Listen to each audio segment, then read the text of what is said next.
Hello बच्चों, science study point पे आपका वेलकम है। आई होप कि आप लोग बेहतर होंगे। बच्चों, हम पढ़ रहे हैं क्लास 10 की केमिस्ट्री।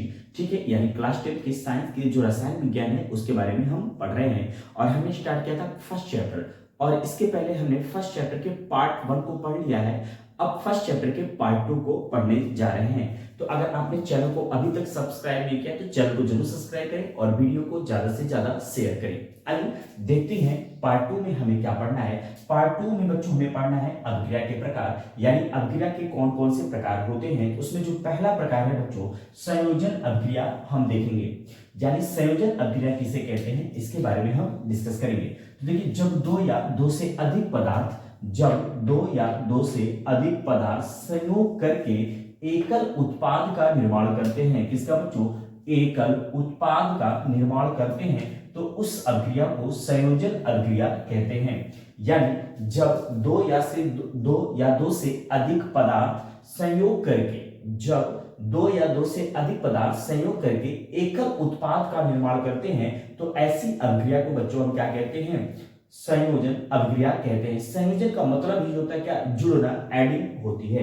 आइए देखिए इसके कुछ एग्जांपल को देखते हैं। जैसे एग्जांपल फर्स्ट अगर हम देखें, अमोनिया की रिएक्शन किससे करानी है बच्चों? हाइड्रोजन क्लोराइड से रिएक्शन करानी है, तो हमें क्या प्राप्त हो जाएगा? Ammonium chloride. ठीक है, देखिए अमोनिया का जो सूत्र होता है NH3 होता है, जबकि NH4 क्या होता है? अमोनियम होता है। ये आपको उच्च कक्षाओं में पढ़ाया जाएगा।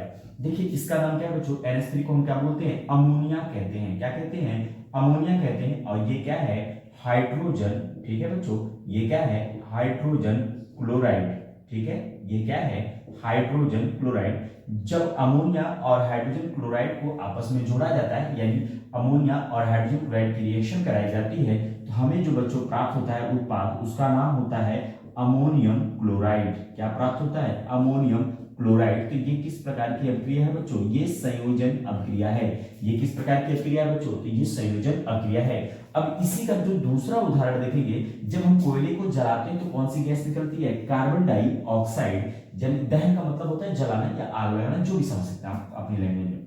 कोयले का दहन करने पर कार्बन डाइऑक्साइड गैस बनती है। तो आप देख सकते हैं ये सी क्या है बच्चों? सी का मतलब कोयला यानी कार्बन। ठीक है, ये क्या है? कार्बन है। और O2 का मतलब बच्चों क्या होता है? ऑक्सीजन होता है। क्या होता है ये? ऑक्सीजन।